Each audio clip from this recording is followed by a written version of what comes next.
Cette conférence va maintenant être enregistrée. Bonjour, mercredi 8 mai. Les marchés ont bien baissé hier et atteint le niveau objectif qu'on avait, 5360. On a fait 68 en séance. Je parle toujours de important en séance. On déclenche pas, nous, de stop hors séance. Et la référence, donc, c'est maintenant 68. Alors, on est allé chercher 40 et quelques hors séance, mais après, le marché s'est stabilisé. Bon, il n'y avait pas grand-chose. La baisse s'est faite dans des volumes en augmentation, mais pas très très importants, comparé avec la baisse enregistrée, qui n'a pas rencontré de contrepartie. On a vu que le marché était quand même entre 5420, là, quand on a repassé en dessous, 20-10 dans l'après-midi, figure pas cassée, figure c'est 5004. Hein. On voyait que c'était très régulier. Donc on peut penser qu'en effet, il y a eu une gestion de de-hedging, comme je vous disais, par rapport à celle qui avait été faite à la hausse avec des achats de futurs face aux calls vendus. Et là, c'était l'inverse. Il a fallu revendre parce que la sensibilité des calls diminuant, il faut revendre. C'est des algos qui gèrent ça. Et ça amène beaucoup de régularité et puis des mouvements parfois sans état d'âme, ce qui est toujours un petit peu perturbant, on va dire, pour ceux qui ne comprennent pas comment ça fonctionne. Et figurez-vous qu'il y en a quand même pas mal. Mais c'est pas évident non plus. Hein. Quand on est dedans depuis le début, c'est pas qu'on a inventé un truc, c'est qu'on a souffert et on l'a constaté avec et tout le monde, même les professionnels se disent, et au départ se disaient, mais comment c'est possible que ça fasse autant d'impact? Bon, enfin, ça c'est l'histoire. Moi, je suis toujours acheteur avec prudence, bien sûr. Alors, une partie de la journée, le matin, plus systématiquement que l'après-midi, et puis quand il n'y a pas de rebond, bah, on attend des signaux techniques. Et hier, il n'y en a pas eu. Le marché a baissé constamment. Donc il a baissé constamment. Oui, alors je suis toujours vendeur de je sais pas combien d'îlots, une dizaine de lots avec des prix de revient très élevés, mais il faut pas s'en occuper de ça encore une fois. Euh, je fais ma mixture euh, et en intraday, ben je suis pas pressé d'acheter. Hein. Alors je l'ai fait un peu hier soir. J'ai acheté à 61 et j'ai revendu tout à l'heure là à 79. Vous voyez, pour tout vous dire, le truc c'est pas compliqué. Je peux vous montrer ça quand même, c'est pas méchant. Oui, j'ai acheté à 61,5, j'ai vendu à 119, j'en avais acheté à 72, j'avais revendu des poutres que j'avais achetées ici. Évidemment, ça fait un beau petit carton, hein. Et puis avant, ben, j'avais revendu, racheté, enfin bon, voilà, des petites choses, c'est rien d'extraordinaire. Après, j'ai d'autres comptes sur lesquels je fais des choses un petit peu plus importantes, mais ce compte-là, c'est un compte un petit peu plus de spiel, on va dire. Euh, alors, l'achat, c'est plutôt dans la zone 50-60, 5350-60. Le turbo, alors je ne sais pas si vous l'avez remplacé justement sur cette zone-là, mais l'autre a été désactivé, tant mieux, ça a baissé derrière, parfait. Euh, Moi, ce que j'ai fait, c'est que j'en ai acheté hier, j'ai attendu, et au plus bas, ben, j'ai acheté pas mal de futurs. Donc, bah, c'est-à-dire que soit on achetait le futur, soit on achetait le turbo. Le turbo, ça peut nous servir sur un gap, donc c'était un peu la zone sensible. Bon, le gap, entre guillemets, je l'ai eu on a désactivé à 15, donc c'était l'équivalent à peu près de 98, 97 sur le cash. Il y a 19 points d'écart. Et puis derrière, on s'est cassé la figure encore de 40 points. Enfin, oui, 40 points, 50 points. C'était énorme. Alors, du coup, là, on peut le remplacer par celui-ci. C'est un 5355, c'est pareil, il est assez agressif. Hein. Là, je vais jouer agressif exprès. Euh, Sachant que bon, ils offrent quand même pas mal de strikes. Donc le 5355, on peut l'acheter, vous voyez, sur la zone 0,3, 0,34 là. Pour cela, il faut attendre que le marché revienne vers 60. Donc ça correspond à mon niveau d'achat sur le futur, sur ma zone d'achat. Évidemment, c'est sensible, sous 5300 50-40, là, dans cette zone-là, il peut y avoir des déclenchements de stop. Nous, on passe plutôt biais baissier neutre. Alors, neutre, c'est aussi l'idée d'aller chercher le bas de la zone neutre qui pourrait être autour de 5002 sur le futur mai. Hein. On est toujours au futur mai. C'est quand même une zone où on commence quand même par vendre pour aller chercher le point bas et en fonction de ce qu'on rencontre dans cette zone de descente hein, éventuelle, on n'en est pas là encore, hein, on étudie le marché, on se dit bon, on garde le biais baissier et on renforce l'idée qu'il faut systématiquement vendre ou pas, hein. Mais c'est l'observation qui nous le dirait entre 5350 cassés et puis 5002, par exemple.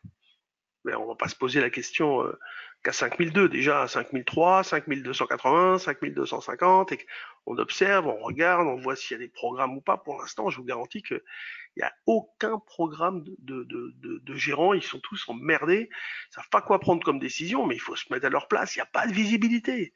Tout tient à un tweet, tout tient. C'est pour ça que les paris optionnels sont pas mal avec ce que vous voyez. Au moins, quand on perd peu, et quand on gagne, on peut gagner beaucoup. Donc, moi, je vous recommande toujours de continuer comme ça, avec des risques limités de la sorte. Il n'y a pas de stress. Vous ne vous rendez pas compte, sinon les gens, ils achètent du futur, ils stressent quand ça perd 50 points, 100 points. Puis parfois, ça les reprend. Alors, c'est facile après coup de dire il fallait pas bouger, mais il faut le supporter, quoi. C'est dur parce que tu bouges pas sur 100 points de repli, puis quand ça remonte de 50, tu t'en vas en disant oh là là, je suis épuisé. Donc, il y a tous ces facteurs-là. Alors, quand on a l'habitude, on est différent, bien sûr, on supporte mieux. N'empêche que c'est usant, c'est usant. Bon, donc, ce code avec ce strike à 5355, bon, privilégiez l'intraday, hein, c'est pas la peine de dormir avec non plus. Soit vous en avez besoin pour couvrir des ventes de futurs, mais sinon c'est pas le but en règle générale de la discussion qu'on aura ensemble, puisqu'on partait du principe que vous n'aviez pas accès forcément au marché dérivé futurs et options. Si vous avez de l'intérêt, faites une formation chez nous, hein, mais bon.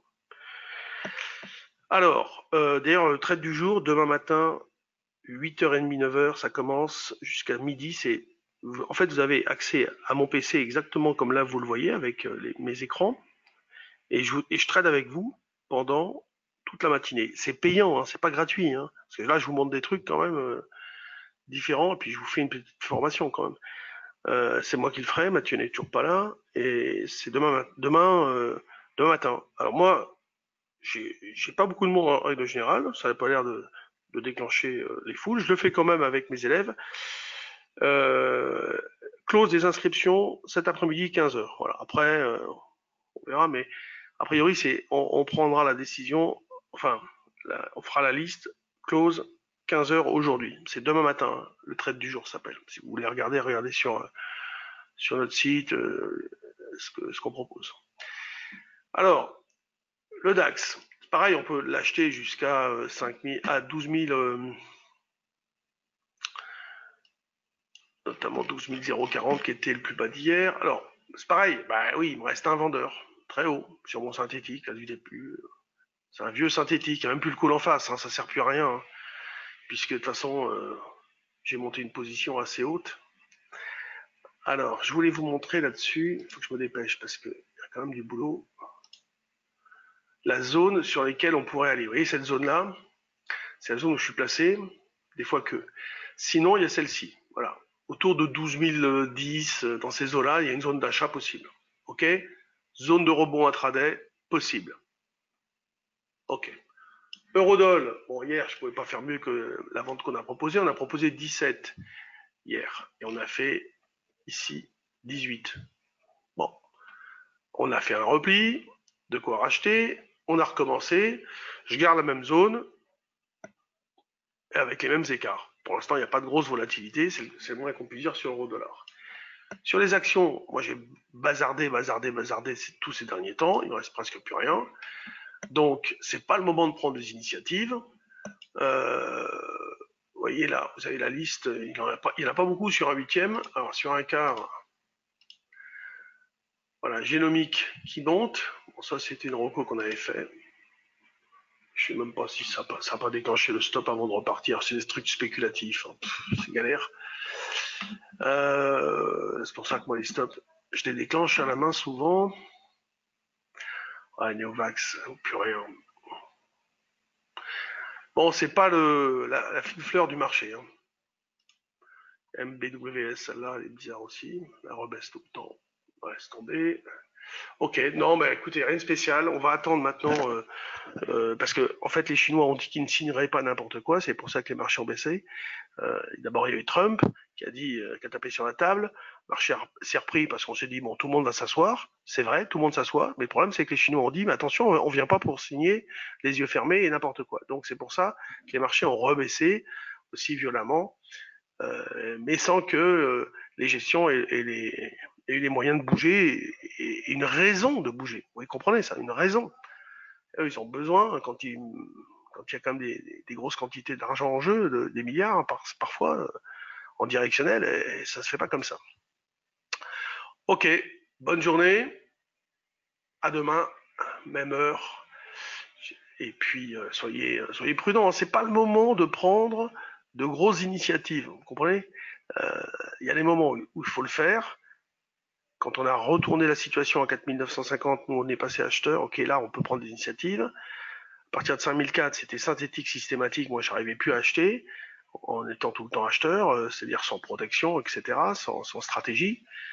Bah, tant mieux parce que là on est revenu en arrière et je suis bien content. Voilà.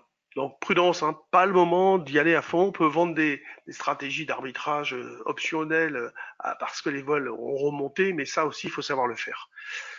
Donc il faut se former, c'est obligatoire. Allez, bonne journée, à demain.